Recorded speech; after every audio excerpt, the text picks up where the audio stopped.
Essa é uma questão complicada. Você recebeu 9 óvulos de uma doadora de 23 anos e teve todos os embriões aneuploides. Por que será?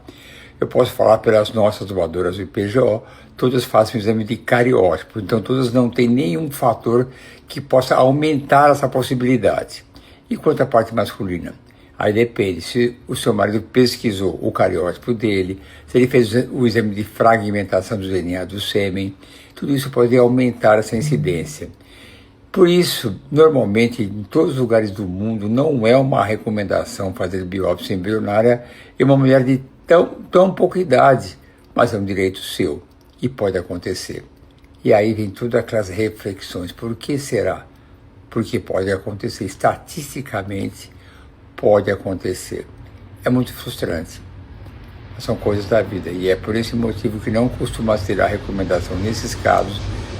Essa é uma questão complicada. Você recebeu 9 óvulos de uma doadora de 23 anos e teve todos os embriões aneuploides. Por que será? Eu posso falar pelas nossas doadoras do IPGO, todas fazem o exame de cariótipo, então todas não têm nenhum fator que possa aumentar essa possibilidade. E quanto à parte masculina?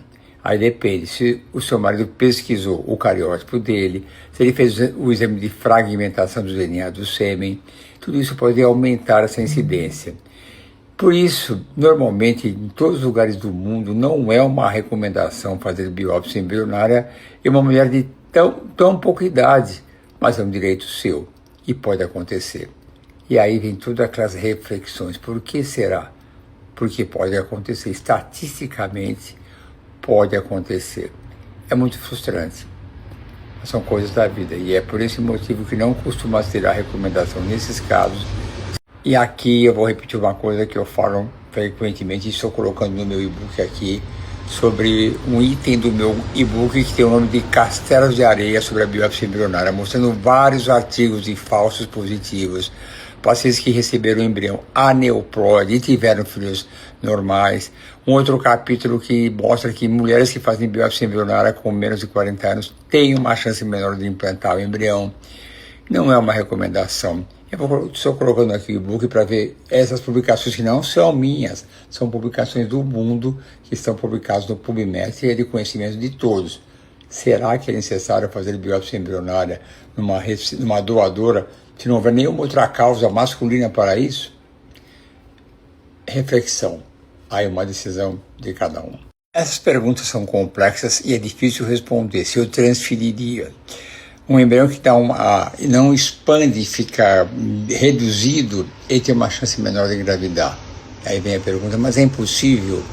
A chance é menor, mas não é impossível.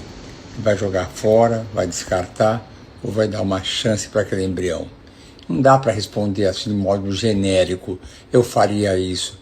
Depende da situação, depende de conversar com a paciente, mostrar quais são as vantagens. Ela fez todo aquele preparo para a transferência embrionária e abandona, porque a chance diminuiu muito, mas não zerou. Vai descartar ou já que ele está naquele momento transfere?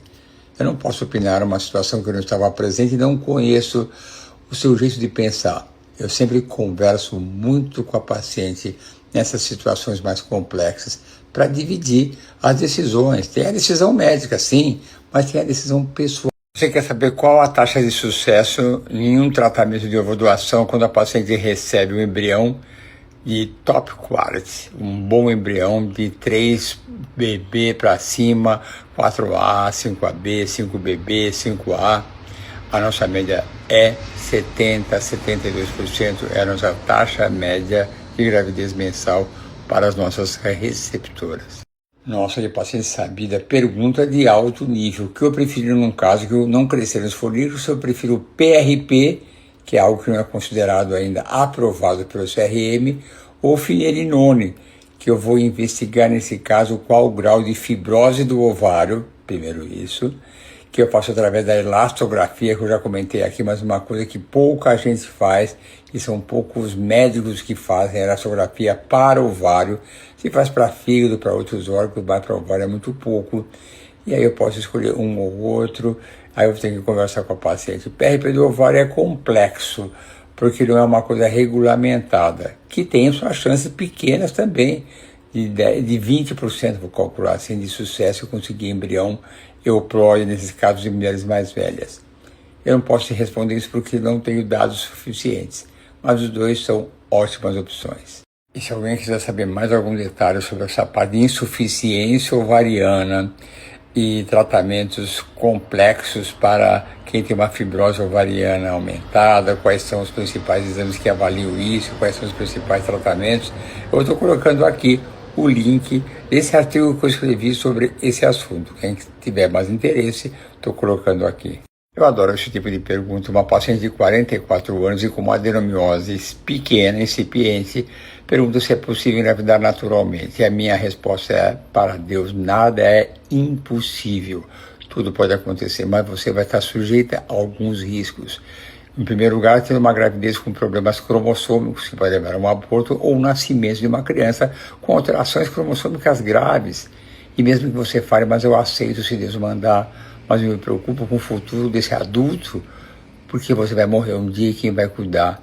Então, o melhor tratamento para você, se você quiser fazer com seus próprios óvulos, é fertilização in vitro com biópsia embrionária para ver se o bebê é cromossomicamente normal, ou seja, euploide.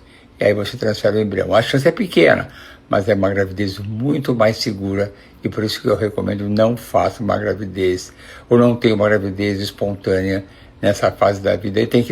Essa pergunta é excelente. Você quer saber se usar a rapamicina no período de recrutamento dos óvulos pode causar algum mal para a gravidez? A resposta é não, não causa mal nenhum. Em primeiro lugar, porque a rapamicina tem grau de risco para a gravidez, grau C, que é o mesmo risco de outros medicamentos que as pacientes usam na gravidez. Por exemplo, remédios que são antidepressivos, ela não consegue largar, então não causa mal maior. E depois, ele é só usado nessa situação até o dia do trigger final, não é durante a gravidez. Quando nós usamos a rapamicina para melhorar a qualidade do óvulo, no caso da endometriose, não tem problema nenhum. No caso de tratamento imunológico que se usa durante a gravidez, poderia ocorrer algum risco, mas é categoria C. Portanto, esse book que eu vou deixar aqui agora exposto, tem todos os detalhes expondo os riscos que podem ter na gravidez. E não há nenhum, principalmente nesse período de recrutamento dos óvulos. É por isso que eu deixo aqui a capa do e-book para que vocês possam baixar e saber mais detalhes de tudo que envolve a rapamicina e só a indicação para pacientes que querem melhorar a qualidade dos óvulos, dos embriões, na endometriose também como complemento no tratamento imunológico. E aqui está o link para o e-book que eu já estava esquecendo para vocês poderem baixar e ler de forma completa. É um e-book que ficou um pouco longo demais. Eu tentei reduzir o tamanho, mas ele ficou muito desinteressante. A introdução conta a história de toda a rapamicina, quando ela apareceu em 1966, quando ele evoluiu em 1999, quando foi aprovada, como ela é usada para câncer, transplante de órgãos, são curiosidades interessantes e a indicação precisa que nós colocamos.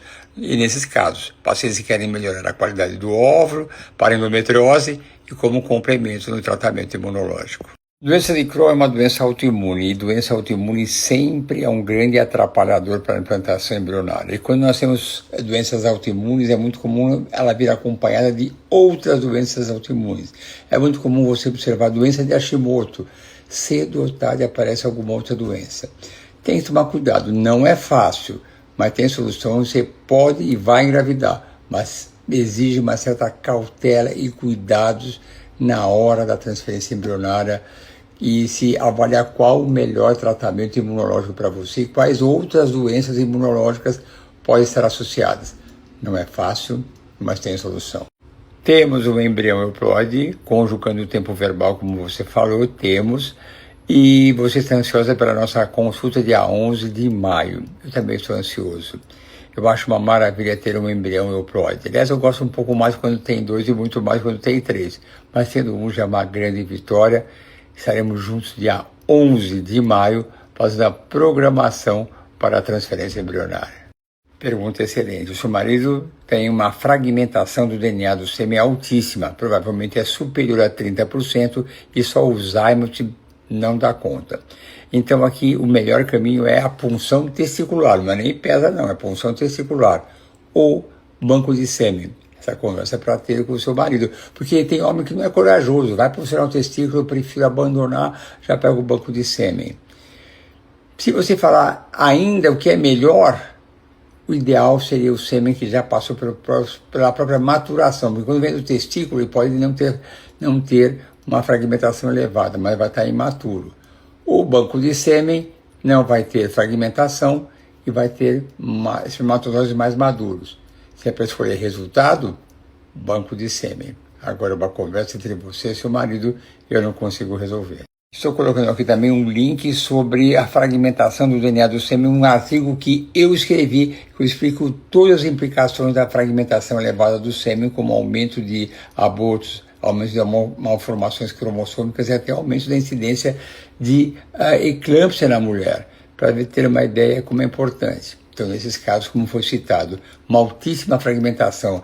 Pega homens com 40, 45, 50, aí o tratamento clínico não consegue diminuir, e o Zymus, que é aquele filtro que separa o fragmentado do não fragmentado, também não dá conta. E nesses casos, a biópsia testicular é o melhor caminho.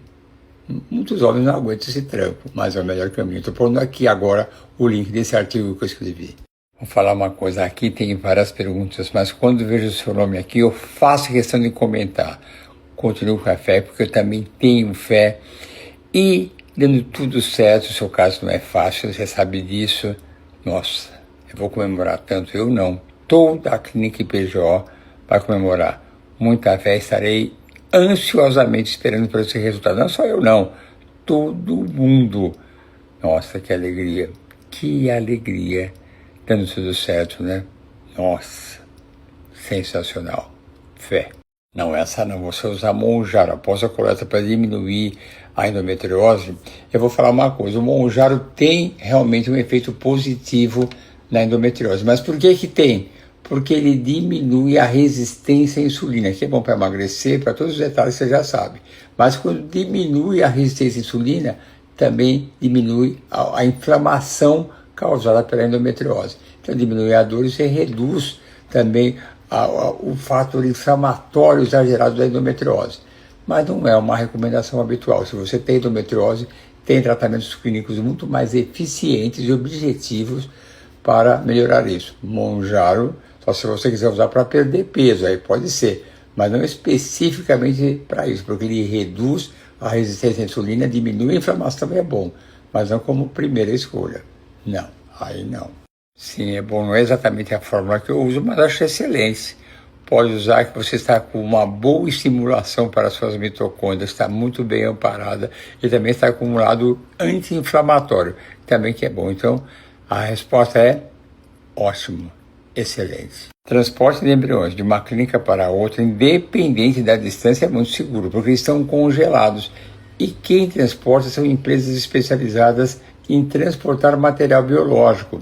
Eu recebi embriões do Brasil inteiro, já recebi embrião de outros países, recebi recentemente da África do Sul e chegam intactos. É claro que a minha preocupação é que a descrição da qualidade do embrião, quando você descongela, você sabe, poxa, mas não é bem assim que está escrito lá, não. Gera um certo estresse. Eu me preocupo com o laboratório que realizou se a descrição vai estar correta. Mas eu recebo de boa, sempre com uma transparência em todos os detalhes. Se você mandar para mim, na hora que descongelar, a gente vai falar, olha, o embrião é assim, assim, assim, assado. Então, não sofre nenhum prejuízo esse transporte de embriões, com certeza absoluta. Endometriose sempre é uma doença polêmica, principalmente quando falamos em endometriose e fertilidade e também na transferência embrionária. Precisa operar? Precisa tratar? Eu já conheço todos esses detalhes e cada médico tem uma opinião a respeito desse assunto. Se você tem endometriose no intestino, porque é uma grande endometriose, então você deve estar muito inflamada, porque a endometriose é uma doença inflamatória. Precisa operar? Depende. Aí você tem que avaliar muitos detalhes da sua idade, quantos embriões você tem, qual o tamanho da sua reserva, mas pelo menos um bloqueio hormonal antecipado para reduzir esse foco associado a tratamentos complementares que diminuam essa inflamação, eu acho importantíssimo, porque se está no intestino, é porque está bem vasta, bem comprometendo bastante a sua pelvis. eu acho que acho não, tenho certeza, tem que fazer o tratamento clínico antecipado ou em situações excepcionais.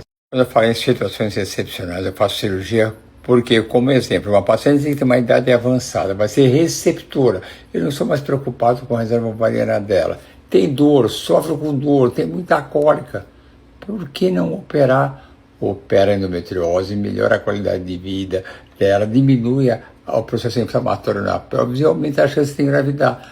Nesse caso, a cirurgia é uma recomendação. E tem outros detalhes que, quando está comprometendo o ovário, tem aquele endometrioma, aumenta a incidência de câncer do ovário em fases mais tardias. Não é, aumenta um pouquinho, mas tem que conversar com a paciente. É melhor operar de uma vez essa endometriose, que aumenta a chance de engravidar e diminui a chance de um câncer de ovário no futuro. Conversar com a paciente, sempre conversar muito é fundamental.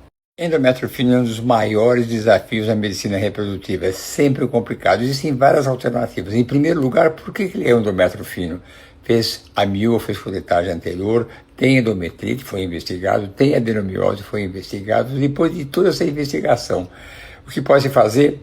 Mudar muitos detalhes. Tem protocolos de estradiol via vaginal, via transdérmica, via oral, via intramuscular. Você pode associar com hormônio de crescimento, fazer estimulação ovariana, pode usar o PRP, pode usar fatores estimulantes de granulócitos. Tudo isso pode ser associado, mas não é uma tarefa fácil de jeito nenhum. E tem também um balão intraútero que nós estamos usando em algumas situações. É um balão que faz uma distensão na cavidade uterina antes do ciclo do preparo, no mês anterior, que pode melhorar a vascularização e aumentar a chance de ter um endométrio melhor. Tem um caso de sucesso, mas ainda é um caso bem desafiador. Essa pergunta é extremamente complexa. Nem toda mulher que é má respondedora tem um baixo hormônio antimileriano. Tem uma classificação médica que chama-se Poseidon, que ela mostra quatro categorias. Mulheres com mais de 35, menos de 35, que tem um antimileriano alto e tem antimileriano baixo. E aí cada uma tem um processo. Mas eu posso adiantar, se uma mulher tem uma baixíssima reserva ovariana, 0,001, e quer tentar, eu uso Minifis. Sabe por quê? Tanto faz. Usar 300 unidades, ou 150 ou 100, é o mesmo resultado, vai ter 2 óvulos, 3 óvulos. Essa é uma das indicações da Minifiv para essas pacientes. Aí não adianta dar um monte de remédio, vai ser a mesma resposta.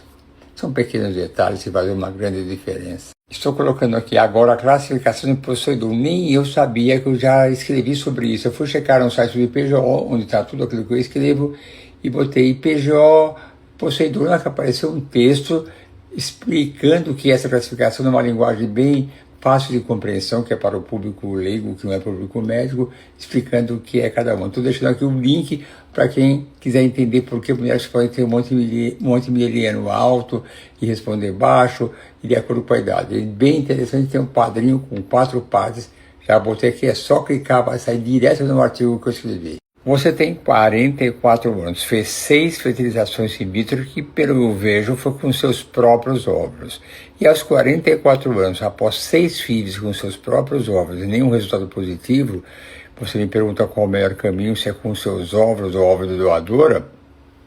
Não tem dúvida nenhuma, óvulo doação direto. Eu até acho que devia ter feito antes, mas agora você já fez tudo que uma mulher pode suportar fazer com os próprios óvulos aos 44 anos. Por isso, sem dúvida nenhuma, óvulo doado é o melhor caminho para você. Mais uma pergunta de altíssimo padrão. Você me pergunta sobre peptídeos. Nossa, altíssimo nível. Excelente, uma novidade do mundo da medicina que é promissora mesmo. Não tem disponibilidade aqui no Brasil e mesmo em outros países é complicado. Ela está ainda em estudo, mas tem uma promessa de melhorar muitos resultados. Mas tem que ter o peptídeo correto para aquilo que você deseja. Se é para melhorar a qualidade do seu óvulo, ter um bom embrião, tem sim peptídeos para isso. Não estão disponíveis no Brasil e também são vendidos nos Estados Unidos no mercado paralelo, uma coisa mais assim obscura. Eu posso dizer para você que eu acredito que seja uma grande promessa que vai ajudar muito, mas disponibilidade, nem tenho experiência nenhuma com eles. Nem em congresso ninguém fala nada sobre isso. A gente fala porque conhece, sabe como é o mundo, então eu sei de várias coisas que existem no mundo da reprodução e fora da reprodução também, em termos de saúde, mas é uma opção para o futuro. Você tem uma belíssima reserva ovariana e provavelmente ovário policístico e pode usar medicações com uma concentração menor, 150, por exemplo. Mas não tenha medo do hiperestímulo se o médico que te acompanha souber lidar com esse. Você pode ter 30 óvulos e não ter hiperestímulo, dependendo como o médico lida com essa situação.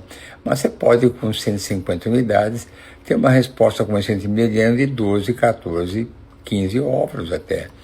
Depende do seu padrão de ovário policístico que você tem. Tem muitos detalhes, como é que é o seu peso, a sua estrutura física, tudo isso está em jogo. Mas pode fazer uma dose menor, não para evitar hiperestímulo, que hoje em dia é uma coisa raríssima, desde que se tome os cuidados necessários naquele momento final do trigger. Você congela os embriões ou congela os óvulos, aí não tem risco nenhum, tá bom? Para explicar essa resposta melhor, eu quero explicar que estamos falando aqui de transferência embrionária de embriões congelados.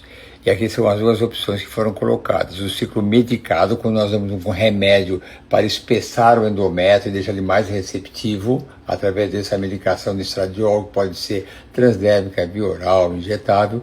E o outro é o ciclo natural modificado, quando nós estimulamos a ovulação um pouquinho só, para que o próprio folículo produza hormônios que tornem aquele endométrio receptivo.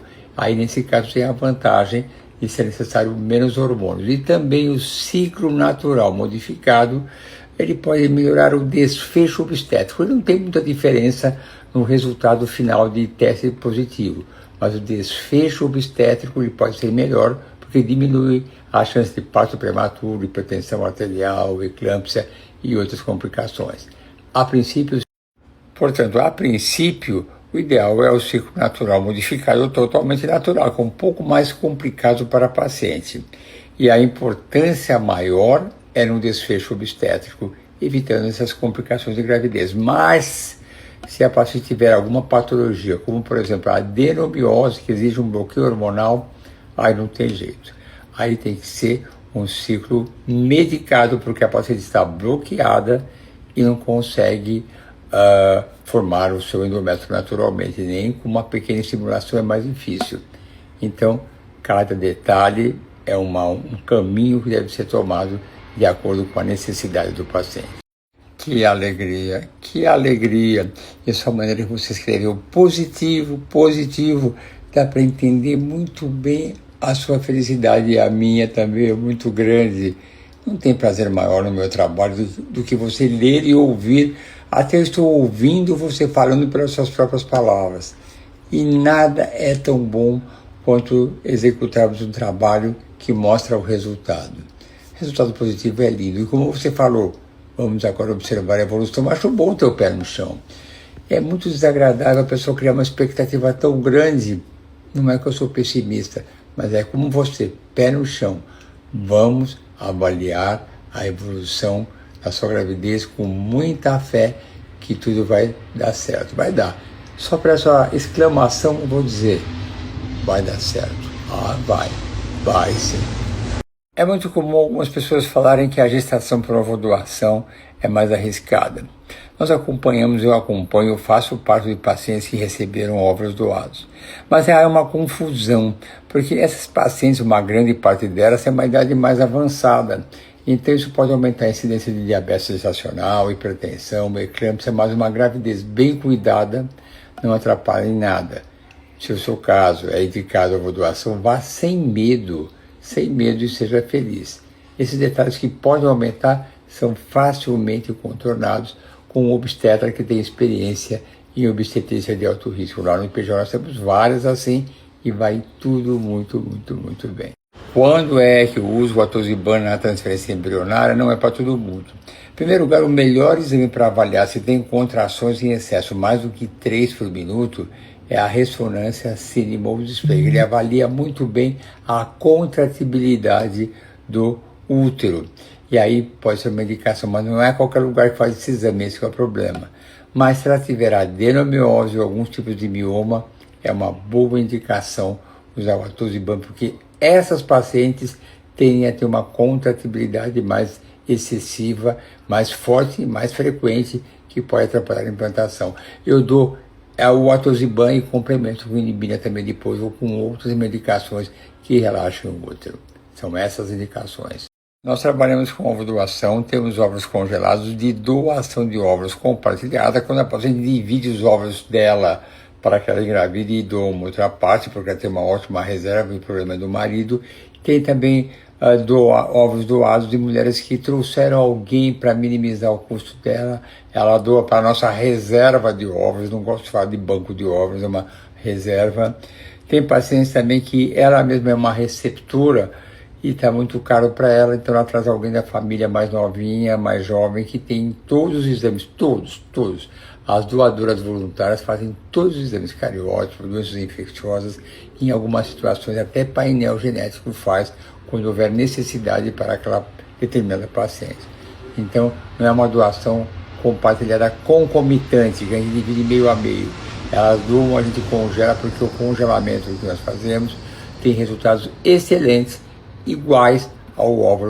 Eu deixo bem claro e sempre uso esse termo, que são óvulos que são a nossa reserva de óvulos para as nossas receptoras. Vez ou outra, pacientes de outras cidades, outros estados. Então, um médico que não tem óvulos doados pergunta se eu posso vender para elas. Eu falo de jeito nenhum, porque nós não somos um banco que mercantiliza óvulos. Temos os óvulos para as nossas pacientes, uma reserva para as nossas receptoras. Então, é assim que eu gosto de deixar bem claro como é que é feito e todo o tratamento e todos os exames que elas fazem é tudo bem aberto, claro, e eventualmente algum exame específico que é adequado para aquela receptora, porque o marido dela tem algum problema e precisa verificar se a doadora também não tem esse problema. Mas não somos um banco, temos só uma reserva para as nossas pacientes. E são essas duas origens que eu comentei agora há pouco. Nossa, que alegria e que gafe. Eu fiquei tão feliz com a sua mensagem no dia que deu positivo e eu não liguei para você. Sabe por que eu não liguei? Em primeiro lugar, eu tenho a sensação, quando dá positivo, é a missão cumprida. E depois, a semana foi tão atribulada. Eu trabalhei no dia 1º de maio, trabalhei ontem e hoje não tive nada especial. Você vê como são as coisas? Mas eu fiquei tão contente agora. Esse seu comentário que manda um cheiro de João Pessoa, não tem coisa melhor de ouvir isso, de ler isso. Obrigado pelo cheiro de João Pessoa que você manda e para você um cheiro aqui de São Paulo diretamente. Eu vou falar com você. Estou louco para fazer o primeiro ultrassom que você vai fazer aí. Se quiser vir para São Paulo é uma alegria enorme. Mas eu estou louco para saber do primeiro ultrassom. Estou torcendo com muita fé que tudo vai dar certo e muito feliz pela sua gravidez.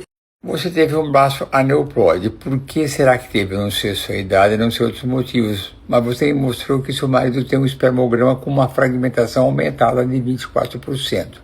O normal é até 16%. Alguns consideram 25%, mas não, é 16% o ideal mesmo.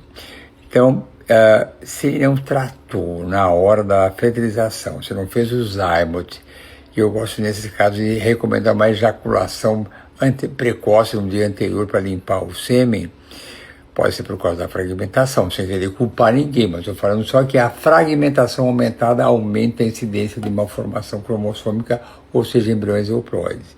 Agora, se ele fez os zymotes e se ele fez também o que eu acho melhor, fazer uma ejaculação, teve uma ejaculação na véspera, precisa ver outras causas. Por que isso aconteceu? Se tem algum outro problema, o cariótipo seu, do seu marido, tudo isso tem que ser visto com critério, não é? Até pode ser, porque a adenomiose, principalmente, nem tanto a endometriose, ela altera todo o ambiente de implantação embrionária. Então o embrião chegou lá, foi colocado na fertilização, mas se não se tiver adequado lugar, tiver perfeito, dificulta a implantação. Então dá uma implantada, implanta um pouquinho e depois não vai para frente. A adenomiose pode ser a causa? Pode. Muito mais que a endometriose. A endometriose também atrapalha um pouquinho, mas a adenomiose é pior. Então, se você tratou, está tudo em ordem também. A adenomiose tem 1000 facetas. Se você tem uma adenomiose difusa muito grande, eu trato 3 meses até 4 e repito o exame para ver se regrediu. Se for uma adenomiose incipiente, só uns 2 meses, 3 é o suficiente. Tem todos esses detalhes que você não me contou, eu não sei quais são. Seu marido tem vasectomia há 25 anos. E na próxima pergunta você fala se é possível encontrar espermatozoides de qualidade e como é possível saber. só na hora que você funciona. Você pode desconfiar de algumas coisas, pede um ultrassom de bolsa escrotal para ver o tamanho do testículo, você pede uma avaliação hormonal para ver se está em funcionamento, mas nesse caso você não sabe como é a qualidade. Aí, fertilização in vitro, você estimula o ovário, aspira os óvulos, concomitantemente faz o PESA, que é aquela punção do epidídimo, para ver como é que são. Não dá para você fazer antes de congelar, porque é uma quantidade muito pequena. Às vezes dá, mas às vezes não. Então estimula, vai direto e vê como é que vai ser na hora. Só olhando para saber a qualidade. A quantidade você tem diretamente como saber pelo tamanho do testículo e pela dosagem hormonal. A qualidade só na hora mesmo. Você quer saber se é possível fazer uma fertilização em um ciclo natural. Aquele folículo que a mulher produz naturalmente, você espera crescer, no momento certo você aspira aquele folículo e fertiliza com o espermatozoide do seu marido. Sim, em algumas situações extremas, quando a mulher tem uma baixíssima reserva ovariana, você tenta fazer isso, mas corre o risco de não ter nenhum óvulo. Então não é uma recomendação comum. Geralmente nesses casos de baixa reserva eu faço mini-FIV, dou pouquinho remédio, até bioral só, para ter 2, 3 folículos, a chance triplica nesse caso. Poder pode, mas são casos excepcionais. Eu não me lembro de ter feito algum caso só para isso. Na maioria dos casos eu faço pelo menos mini-FIV só com remédio via oral. Então, esse é o melhor caminho, na minha opinião. Você tem tubas ou trompas obstruídas e me pergunta se a única maneira de engravidar é por FIV? Sim e não.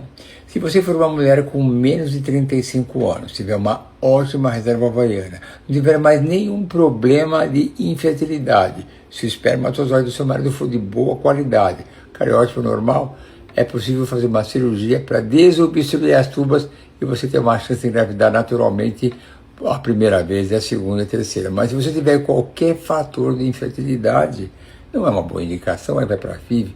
Imagine se o seu marido tiver um problema nos espermatozoides, que adianta desobstruir as tubas se é ruim o espermatozoide, ou você tem um outro problema de endometriose, adenomiose, que adianta desobstruir a tuba. Então pode sim, se esses requisitos forem preenchidos. Menos que 35 anos, uma boa reserva e nenhum outro fator de infertilidade, e seu marido tem um sêmen bom e um cariótipo. A hepatite B do seu marido, a princípio, não impede que se faça fertilização in vitro. A primeira coisa é ele passar por um infectologista para ver sua carga viral. E depois também no sêmen, é possível fazer uma lavagem do sêmen se ele tiver uma carga viral aumentada e selecionar aquele sêmen que não tenha a contaminação pela hepatite. Aí pode fazer fertilização. Não é um impeditivo, mas tem cuidados especiais, como tem outras doenças infecciosas, como o HIV, por exemplo, podem engravidar desde que sejam tomados os devidos cuidados.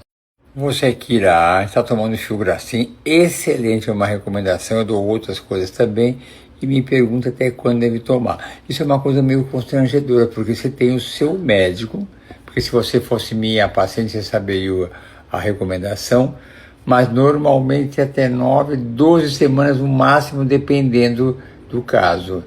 Mas aí depende do seu médico, que ele vai achar. Esse é o meu critério, eu não dou só Filgrastim, eu dou outras coisas também, mas não é obrigatório fazer tudo isso que eu faço. Eu gosto, mas o Filgrastim é muito importante. Se você está grávida, parabéns, maravilha. Agora, siga os critérios do seu médico para que não ache nenhum conflito. Eu falo uma coisa e ele achar outra. Com certeza, ele sabe qual é o melhor caminho para você. Você tem tiroidite de Hashimoto, ou doença de Hashimoto, que é uma doença autoimune. Está totalmente em equilíbrio e me pergunto se é necessário tomar corticoide. Sim, é necessário, mas não é só isso não. Doença de Hashimoto é uma doença extremamente complexa, porque muitas vezes traz junto outras doenças autoimunes. Eu vou colocar aqui o e-book daquilo que eu costumo fazer e os cuidados que eu tomo com suplementação, alimentação, uma série de detalhes para cuidados com a doença de Hashimoto. E eu ponho tudo isso. O tratamento, o corticóide é uma das indicações, mas não é só isso, tem muito mais coisas. Eu sou muito preocupado com tireoide e muito mais com a doença de Hashimoto, que merece cuidados especiais. O corticóide está certo, mas nem sempre é só isso. Por isso estou colocando aqui esse book explicativo que eu escrevi, tudo que envolve, que eu escrevi junto com uma nutricionista e uma outra endócrino fantástica, que é a Carolina Meirelles, lá de Brasília.